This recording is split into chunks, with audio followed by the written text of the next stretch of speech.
in Bayern, die Feste, wie sie fallen, im Winter, im Sommer, im Frühling und im Herbst.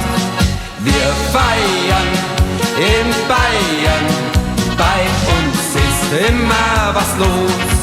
Schon am Beginn des Jahres geht es richtig los, denn unser Fasching, der ist zünftig und famos. Auch dann im Anschluss, da weiß ja jeder gleich Bescheid, denn schon im März, da folgt die schöne Starkbierzeit. Wir feiern in Bayern die Feste, wie sie fallen, im Winter, im Sommer, im Frühling und im Herbst. Wir feiern in Bayern, bei uns ist immer was los. Im Sommer dann wird manche sternenklare Nacht mit viel Gemütlichkeit im Biergarten verbracht. Auch manches Gartenfest steigt jetzt mit viel Trara. Man lädt die Freunde dazu ein von fern und nah. Wir feiern in Bayern die Feste, wie sie fallen, im Winter, im Sommer, im Frühling und im Herbst.